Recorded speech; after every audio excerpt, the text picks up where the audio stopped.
आइए मिलकर परमेश्वर की स्तुति और आराधना करें आत्मा और सच्चाई से और ताली बजाकर।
वचन कहता है हम मिट नहीं गए, ये उसकी महाकरुणा का फल है, क्योंकि उसकी दया अमर है, प्रति भोर वो नहीं होती जाती है।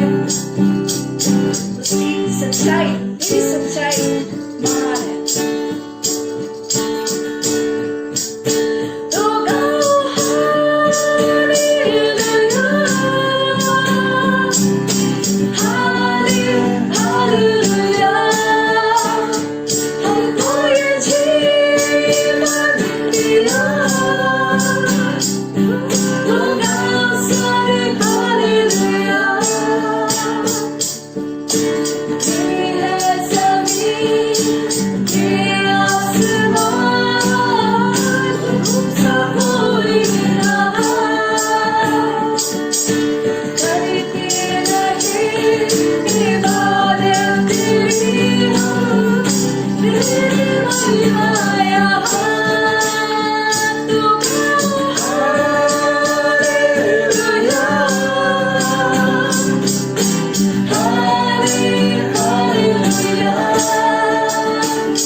सबको जय मसीह की। प्रभु के नाम की महिमा करते हैं आज के इस दिन के लिए जो प्रभु ने हमें दिया है कि हम उसकी उपस्थिति का आनंद उठाएं और उसके उपकारों को स्मरण करते हुए उसका धन्यवाद करें। परमेश्वर महान है और दयालु है, कृपालु है। उसने हम सब की रक्षा अब तक किया है और अपने पंखों का में हमको छिपा के रखा है। परमेश्वर की उपस्थिति हम जहां कहीं भी हैं वहीं पर पाई जाती है। परमेश्वर की उपस्थिति उसके बच्चों के साथ सदा सर्वदा बना रहता है। उसके लिए प्रभु का धन्यवाद करते हैं। आज सुबह के अध्ययन के लिए मैंने परमेश्वर के वचन में से भजन 91 साम 91 लिया है, जो हम सब के लिए उत्साहजनक वचन है। और ऐसे परिस्थिति में जहां हम रह रहे हैं इस वक्त, उस समय के लिए बड़ा ही सटीक और सही वचन मुझे दिखाई देता है। मैं चाहूंगा कि आप भी अपने पास बाइबल रखें और भजन 91 निकालें ताकि हम सब मिलकर एक साथ पढ़ें और उसमें से प्रभु जो वचन हमारे लिए आज चाहता है उसको हम बटोर सकें, अपने मन में रखें और उससे उत्साह प्राप्त कर सकें। प्रभु सबको आशीष दे। भजन 91 बहुत ही सुंदर और सरल और स्पष्ट रूप में परमेश्वर के ऊपर जो लोग विश्वास करते हैं उन पर परमेश्वर का सामर्थ्य किस प्रकार से प्रकट होता है और परमेश्वर उनको किस प्रकार से महामारी, मुसीबत, संकट से बचा के रखता है, उसके ऊपर लिखा हुआ है। यद्यपि ये वचन हजारों साल पुराना है, लेकिन जब हम आज इसे पढ़ते हैं तो ऐसा लगता है मानो ये आज हमारे लिए ही है। हमारी जिस परिस्थिति में से हम गुजर रहे हैं उसके लिए लिखा गया है और उसी को डायरेक्टली ये संबोधित करता है। इसलिए ये वचन इतना महत्वपूर्ण है कि जितना हम इसके ऊपर गौर करें, मनन करें, विचार करें, उतना ही कम पाया जाता है। ये वचन इतना सुदृढ़ और सुंदर तरीके से है जो हमको आज के परिस्थिति का सामना करने के लिए नया बल और हियाव और ताकत और सामर्थ्य प्रदान करता है और हमें परमेश्वर के निकट आगे बढ़ने के लिए उत्साहित करता है। परमेश्वर के नाम की महिमा और प्रशंसा और बड़ाई करते हैं। आइए हम इस भजन में से कुछ वचन पढ़ेंगे, बारी बारी से पढ़ेंगे, थोड़ा थोड़ा करके मैं पढ़ूंगा, फिर उसके ऊपर रोशनी डालने का प्रयास करूंगा, जिससे हम अपने मन को और भी परमेश्वर पर भरोसा करने के लिए मजबूत कर सकते हैं। पहला और दूसरा वचन में इस प्रकार से लिखा हुआ है, जो परम प्रधान के छाए हुए स्थान में बैठा रहे वह सर्वशक्तिमान की छाया में ठिकाना पाएगा। मैं यहोवा के विषय कहूंगा, वह मेरा शरण स्थान और गढ़ है, वह मेरा परमेश्वर है, मैं उस पर भरोसा रखूंगा। अजीजों, यह बहुत महत्वपूर्ण बात है कि हम परमेश्वर को क्या समझते हैं, वो हमारे लिए क्या है।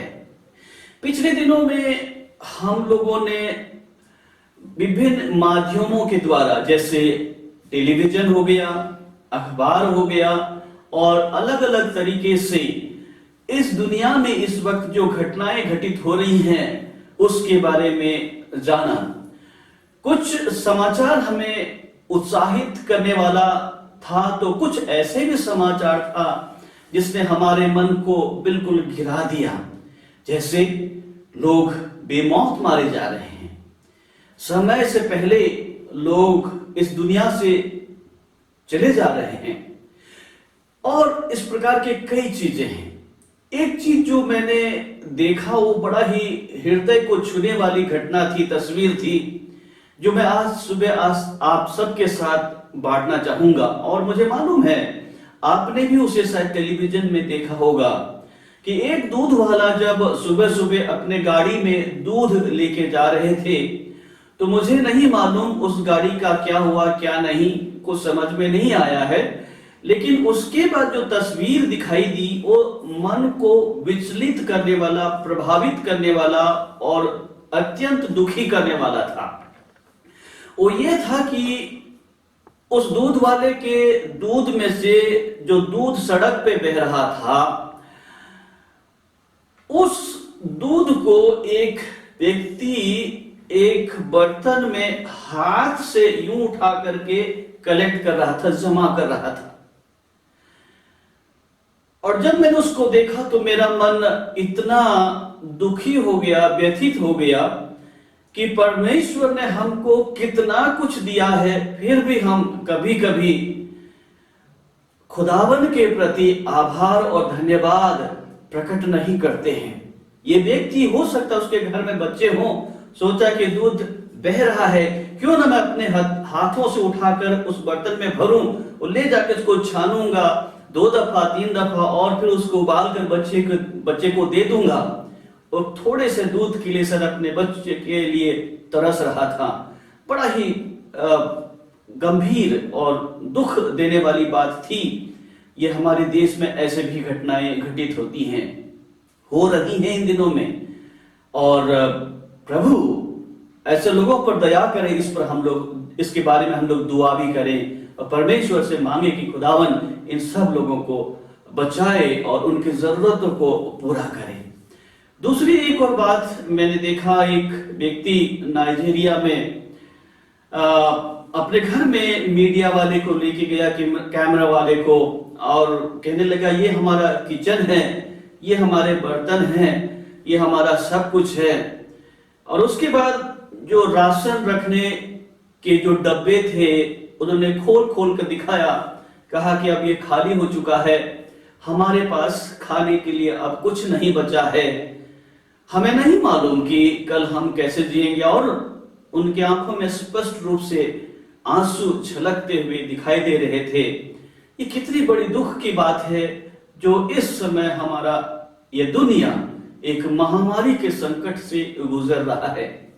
एक छोटा सा अदृश्य दुश्मन हमारे समाज, हमारे लोगों के बीच में घुस आया है, जिसको पकड़ते पकड़ते अब कई महीने गुजर चुके हैं, लेकिन अभी तक सफलता नहीं मिल पाई है। दिन ब दिन ये एक घोर समस्या पैदा करती चली जा रही है। लोगों के नौकरियां छीन रहा है, लोग इधर उधर फंसे पड़े हैं और अपने लोगों के पास पहुंचना मांगते हैं, लेकिन पहुंच नहीं पा रहे हैं।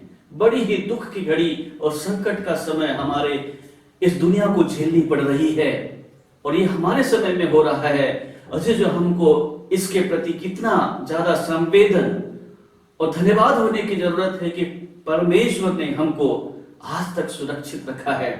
उसने अपने पंख गाड़ में हमको छिपा के रखा है, उसके सुरक्षा का हम आनंद उठाते हैं। तो क्यों ना हमारा दिल धन्यवाद से भर जाना चाहिए, उसके नाम की महिमा करना चाहिए। ऐसे ऐसे ना जाने कितनी अनगिनत घटनाएं इस दुनिया में घट रही हैं, लेकिन उसके मध्य में खुदावन का कलाम हमारे लिए एक संजीवनी बनकर आता है। वो इस तरह से है मानो जब हम भूख और प्यास से तड़पते हैं, जब हमें गर्मी में परेशानी होती है और हम सोचते हैं कोई काश एक गिलास पानी हमको पिलाए, और कोई कहीं से गिलास हमको पानी का दे देता है, और जब हम पी लेते हैं तो हमारे जी में किस प्रकार से ठंडक आती है, हम उसका बयान शब्दों में नहीं कर सकते। परमेश्वर का वचन जो आज सुबह मैंने पढ़ा हमारे लिए ऐसा ही है। भजन 91 साम 91 उसके पहले और दूसरे वचन को जब हमने पढ़ा तो इसमें स्पष्ट रूप से उस परमेश्वर पर भरोसा और उस भरोसे के प्रति हमारा समर्पण को दर्शाता है। लिखा है कि जो परम प्रधान के छाए हुए स्थान में बैठा रहे वह सर्वशक्तिमान की छाया में ठिकाना पाएगा। अजीजों, ये वचन जो है मुझे प्राचीन काल के राजाओं के दिनों का स्मरण दिलाता है। प्राचीन काल में राजा लोग ही अपने प्रजा के लिए सब कुछ होते थे। वे अपने प्रजा के सुरक्षा का कारण होते थे, और जहां राजा की सेना जाती थी ऐसा लगता था मानो उन्होंने अपने लोगों को सुरक्षा के बाड़े में ले लिया है, उनको अपने सुरक्षा में घेर लिया है। और राजा जो है प्रजा के लिए सबसे सुरक्षित, बलवान, बलशाली व्यक्ति दिखाई देता है, और प्रजा का अपने राजा के प्रति पूरी तरह से विश्वास होता था कि हमारा राजा जो सिंहासन पर विराजमान है वो सक्षम है, और दृढ़ है, वो मजबूत है, वो बलशाली है, हमारे ऊपर वो किसी प्रकार की विपत्ति को आने नहीं देगा।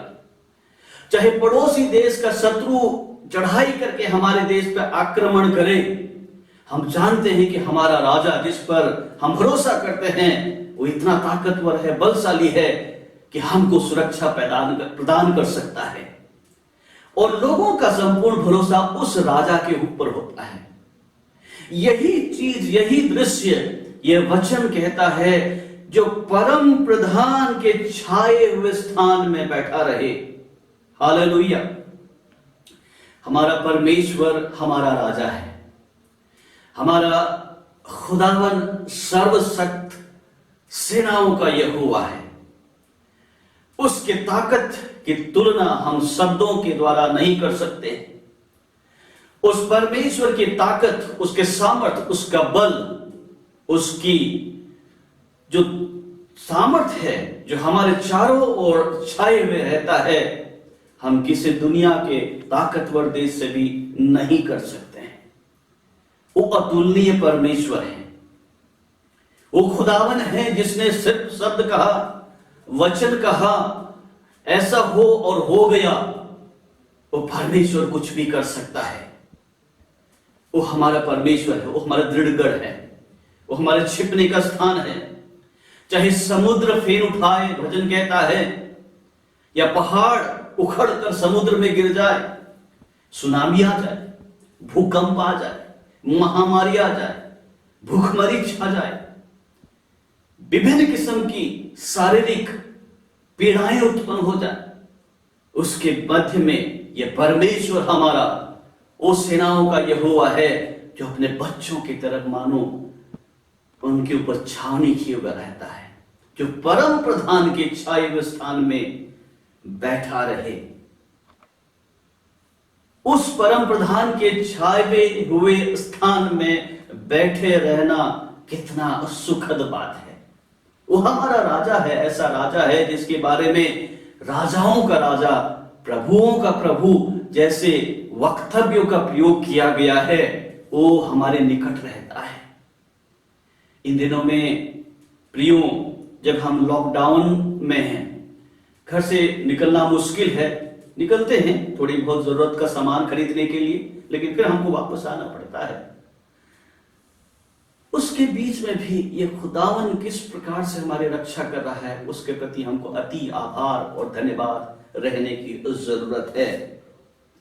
इसके साथ ही यहां पर एक अंगीकार है, एक अफर्मेशन है।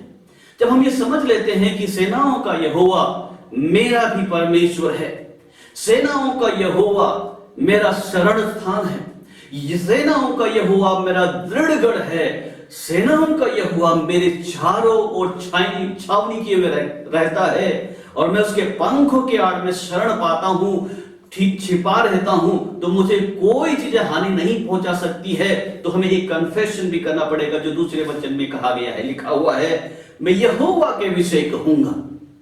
जो व्यक्ति परमेश्वर के विश्वास योग्यता को अनुभव कर लेता है, जो व्यक्ति परमेश्वर की भलाई का आनंद चख लेता है, जो व्यक्ति परमेश्वर को अपना सब कुछ मान लेता है, उसके लिए यह कहना स्वाभाविक हो जाता है। जब वो कहता है मैं यहोवा के विषय कहूंगा, वो मेरा शरण स्थान और गढ़ है। हालेलुया।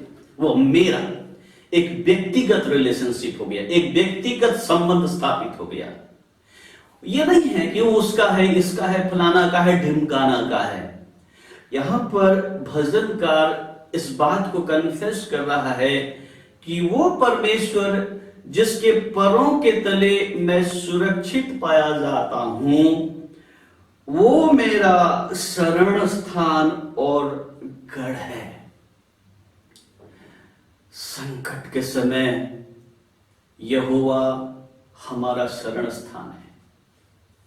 जब संकट आती है तो हम किधर शरण लेते हैं? हम सोचते हैं कि हमारा धन संपत्ति जो हमने जमा के रखा है वो हमें सुरक्षा प्रदान कर सकता है। अजीजों, उस पर भी भरोसा करना व्यर्थ है, क्योंकि वो हमको हमेशा की सुरक्षा नहीं प्रदान कर सकता है। हमको यह बार बार कहना होगा कि यहोवा परमेश्वर मेरा शरण स्थान और गढ़ है। जब गढ़ की बात करते हैं तो मानो ऐसा लगता है परमेश्वर ने मेरे चारों ओर एक बाउंड्री कर रखा है, एक चाहर दीवारी बांध ली है, और मैं उस घेरे के अंदर सुरक्षित हूं। चाहे तूफान आए, आंधी आए, संकट आए, परेशानी आए, कोई बात नहीं, मैं तो उस सेनाओं के यहोवा के पंखों के तले छिपा हुआ हूं, उसके छाये में बैठा हुआ हूं, इसलिए मुझे कोई हानि नहीं होगा। We need to confess this. हमें इसको अंगीकार करने की आवश्यकता है कि सेनाओं का यहोवा मेरा गढ़ है, वो मेरा शरण स्थान है। दूसरी बात भी यहां पर कन्फेशन के रूप में आपको कहना वो है, वो मेरा परमेश्वर है। व्यक्तिगत पर्सनल रिलेशनशिप, हमें जो है खुदावन के साथ व्यक्तिगत संबंध स्थापित करना अत्यंत आवश्यक है। हम उसके साथ जितना निकट रह सके उतना ही अच्छा है, और जितना हम उसके निकट जाएंगे उतना हम उसको जानेंगे, और जितना हम उसको जानेंगे उतना हम उसको भरोसा करेंगे। इसलिए जब हम उसको ज्यादा जानेंगे तो हमको यह कहते हुए कतई लज्जा नहीं होगी कि वह मेरा परमेश्वर है, और जब वो मेरा परमेश्वर है तो मैं क्या करूंगा, मैं उस पर भरोसा रखूंगा, मैं उस पर भरोसा रखूंगा। सबके ऊपर हम भरोसा नहीं कर सकते हैं, हम इंसानों पर भरोसा नहीं कर सकते हैं, क्योंकि आज इंसान कुछ बोलता है, थोड़ी देर में अपने शब्दों से पलट जाता है, कहता है कि ओहो मुझसे गलती हो गई, मुझे ऐसा नहीं बोलना चाहिए। या फिर जो प्रतिज्ञा इंसान दूसरे के साथ करता है उसको पूरा करने में नाकाम रहता है, और इसलिए हम मनुष्य के शब्दों या राजाओं या अधिकारियों के शब्दों पर भी भरोसा नहीं कर सकते हैं। अगर हम किसी पर भरोसा कर सकते हैं तो हम परमेश्वर पर ही भरोसा कर सकते हैं, सेनाओं के यहोवा के ऊपर ही भरोसा कर सकते हैं। Trust and commitment of an individual to the living God is very important. हर एक व्यक्ति विशेष के लिए परमेश्वर के ऊपर भरोसा करना और उस पर समर्पित जीना अति अनिवार्य है। जब तक हम इसको नहीं कर लेते हैं, हम परमेश्वर की उस विश्वास योग्यता को पूरी तरह से अनुभव नहीं कर सकते हैं। दूसरी बात, 3 से लेकर के 13 वचन में हमको एक उत्साहित करने वाला वचन मिलता है।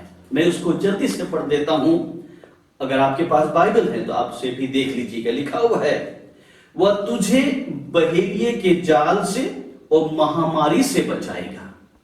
देखिए ये भाग जो है दूसरा भाग भजन का, जिसमें एक उत्साहित करने वाला सरमन मिलता है, संदेश मिलता है।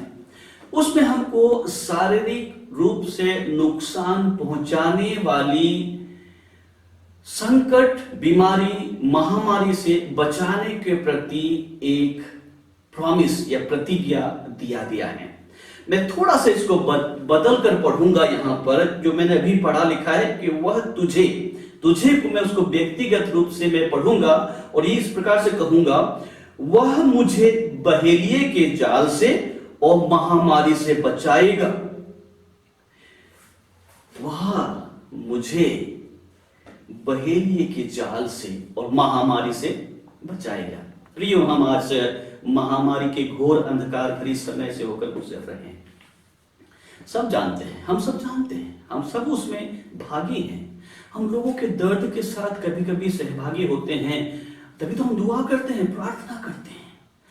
शैतान हमारे चारों ओर सुबह से शाम तक एक ऐसी योजनाएं बनाता रहता है, कब मैं उस व्यक्ति को पकड़कर अपने जाल में फंसा दूं। लेकिन खुदावन का कलाम स्पष्ट रूप से यह कहता है कि वह मुझे, मैंने इसलिए बदल कर तुझे को मुझे पढ़ा, वह मुझे बहेलिये के जाल और महामारी से बचाएगा। प्रियो, जब हम अपने परमेश्वर के शरण में बने रहते हैं, जब हम उसके सुरक्षा के घेरे में रहते हैं और जब हम उसके सुरक्षा घेरे से बाहर नहीं निकलते हैं, परमेश्वर अपने वचन में सच्चा है और उसमें वो समझौता नहीं करता है, तो निश्चय चाहे शैतान कैसे भी जाल हमको फंसाने के लिए क्यों ना बुने, उसमें से हो वो हमको बाहर निकालेगा, महामारी से भी बचाएगा।